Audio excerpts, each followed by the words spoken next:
Welcome back to What Arty Noobs with General Disturbance. Now this is an M40 M43 and it's on the south spawn of Prokhorovka and it's being driven by Diving Duck. Now I think you can see that it's a long thin gun. Now that means it's a 155mm gun. It's the same gun that's found on the M12, and this means that this is an M40, not an M43. It's got a faster fire rate, it's pretty accurate, but it hasn't got the punch of an M43 with the 8-inch howitzer. Now they made 418 M40s and they later converted 24 of them to M43s by fitting an 8-inch howitzer on them. In fact, the gun is interchangeable. So you can take the 155mm gun off and slot an 8-inch howitzer in its place.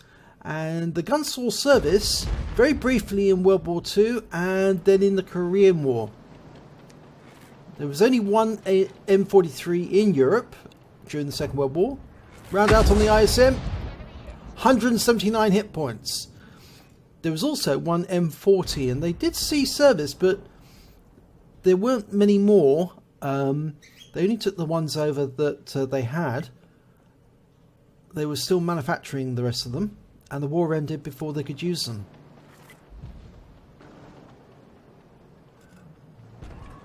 Now you can see the mark where the last shell hit, and that one smacked into that ISM for 271 this time. The first shell actually landed on the front. The second one landed on the turret. You can see a yellow stain on the front of the turret, but at the moment he's getting a request for fire on the OHO, so he's following that instead. And we've temporarily lost sight of him. He's loaded and ready to go. He's indicating where he thinks the OHO is. There it is. Oh, it's moved back. Okay, line up the shot, rounds out. Oh, it splashed the ground in front of the OHO. Now, I think next time you see the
He's getting a request for fire on the 416, which is right over the other side of the battlefield. But for the moment, he's staying near the centre line.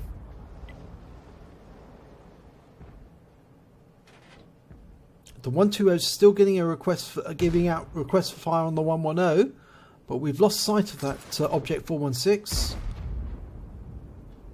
Diving ducks come back to the centre line again.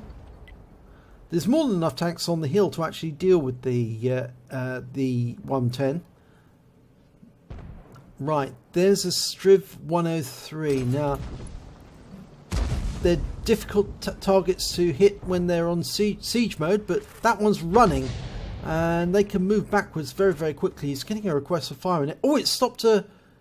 Did it stop to go into siege mode? No, I think he changed his mind. And we've lost sight again. But there's a Conqueror near that little set of houses in the barn. And it's backing away. Almost loaded. It's dialed in. He knows where it is. Rounds out. Well, I think that landed on the ground just in front of it.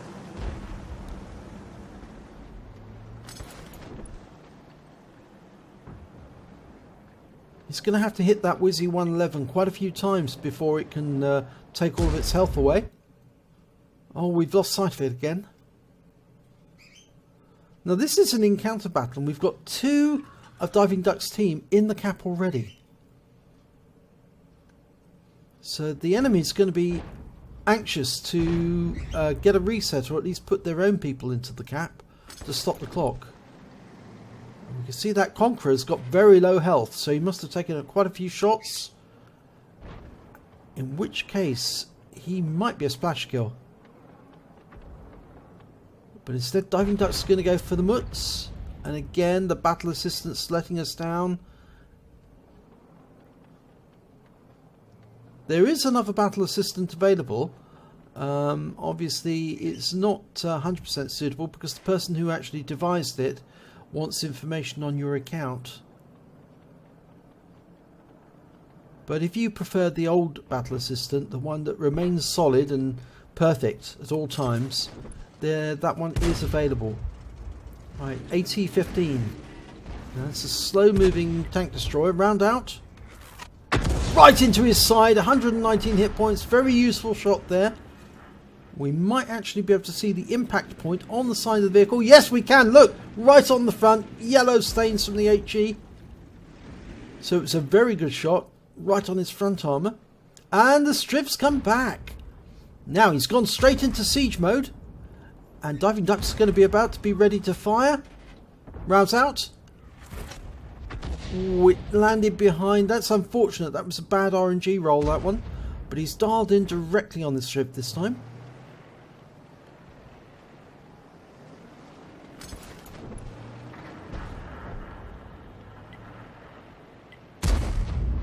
Now, one of the enemy has made it into the cap.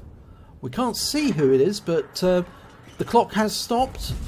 But now the clock is running again, so he's got a hit there on the Wizzy 111, so it appears that somebody in the cap was taken out. One of the enemy in the cap.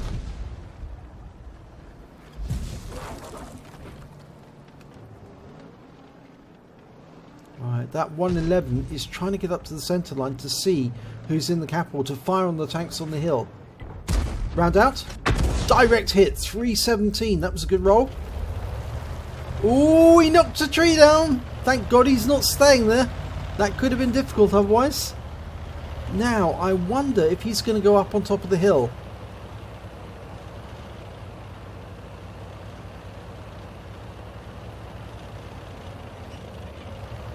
I don't think it would be a good idea at this stage of the battle to go up on the hill, although there's plenty of teammates up there.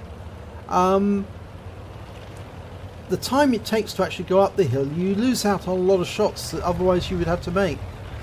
And yet he's going to use that bush. Now, I've used that bush quite frequently. In fact, I've actually had enemy tanks come right up to that bush and I've shot them at point blank range and they never even knew I was there.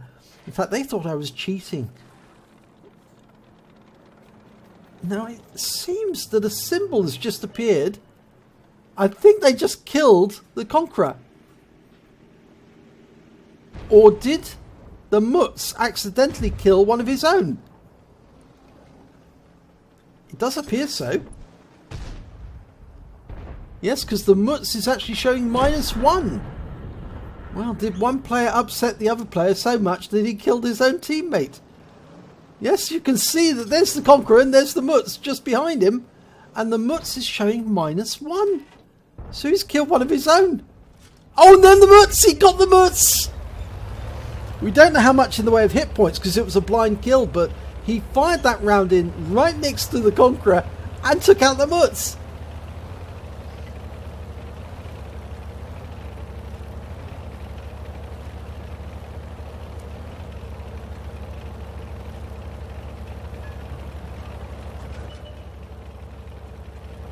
Now, the AT-15 he fired at earlier has come up onto the right next door to the cap, and Diving Duck is extending his aim.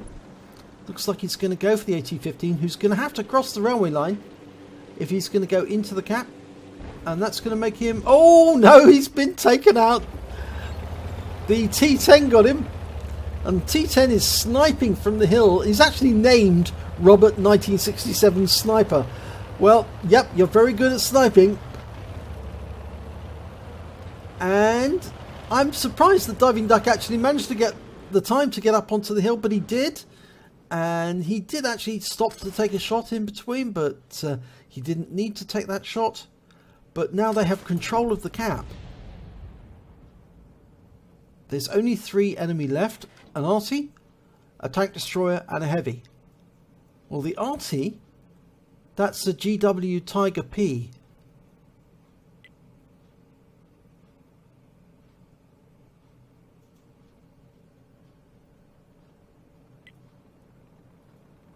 Now the heavy is an Oho. And the tank destroyer is a Yag Tiger. And there's the Yag Tiger. He's been seen in the open. Very dangerous place for a Yag Tiger to be. And Diving Duck's firing. Round out. Direct hit, 212, and now he's a one shot for anyone who wants to get him. You can see the shell landed right on the front, just underneath the casement, and he's going into the water. Now Diving Duck's going to be ready to fire in a few seconds, so we'll get another chance to get a kill on this one. Almost ready, he's lining it up. Now, rounds out, and it's a kill. So that's the 2-minute warning, and Diving Duck's got his 3rd kill. 3 kills. Now he can platoon. He's put an offer in to XX Big Daddy XX, and they platooned. Well, that's good. That means they're going to get an extra medal if they can win this battle, and I think it's almost on the cards because they've got somebody in the cap, and he's gonna... Is he going to take a speculative shot in the corner? I think that would be a wise choice because it looks to me like that's the only likely place the enemy Arty is.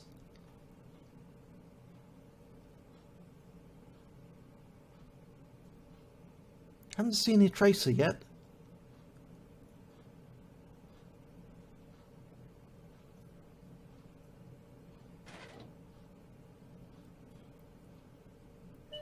Oh, there he is. He's actually lower down near the water. Oh, this should be fairly easy, actually, from here. Oh, very easy. Oh! He fires the shot, but it's already been killed by the T-10. Oh, dear. Never mind. Now the T-10 has 3 kills. And he could also join the platoon.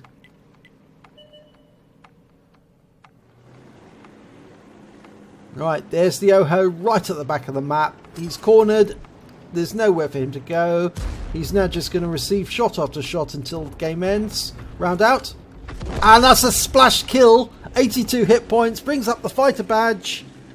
And that wins the battle. And it's a win 8 of 2-3-4-3. But I think it's a lot higher than that because there were a lot of blind kills. Or not blind kills. There were a lot of blind shots in there as well. So, especially the one that took out the Mutz. So, let's have a look at the end of battle stats. And it's the second class tanker for Diving Duck in the M40, M43. He also picked up a Bruiser medal for getting at least 5 critical hits. He got 10 in that one. And he managed to get a fighter badge for getting at least 4 kills. And best of all, he got a Brothers in Arms medal for platooning, and each of the platoon members getting 3 kills. It's a pity that he didn't platoon with the T10 because he also had 3 kills. We can see here on the team scores that the T95 managed to get the highest amount of hit points, and he was the other platoon leader or platoon member. And the T10 managed to get 3rd place, but Diving Duck was actually in 5th on damage, 261. When it came to kills, Diving Duck was right at the top with 4 kills, and the other 2 just below with 3 each. And when it came to base XP, well, he was a little further down the table. He was in 4th place. The Object 257 managed to get the highest amount, but that's still a very good score in anybody's book. Let's have a look at the detail report. 18 shots. 10 direct hits, 10 penetration, 5 splash damage. You can see the accuracy of the 155mm over the 8-inch howitzer. You get a lot more direct hits with it, but you do less damage. He did damage of 2,261 hit points, all at more than 300 meters. He hit 6 of the enemy, but only killed 4. That's still pretty good. And he did stun assistance of 340 hit points off 11 stuns.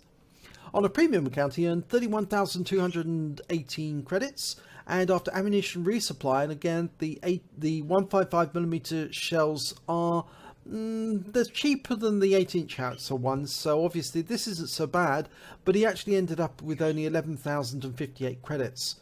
He received 1,259 XP, and there was no multiplier, so that's all he took away.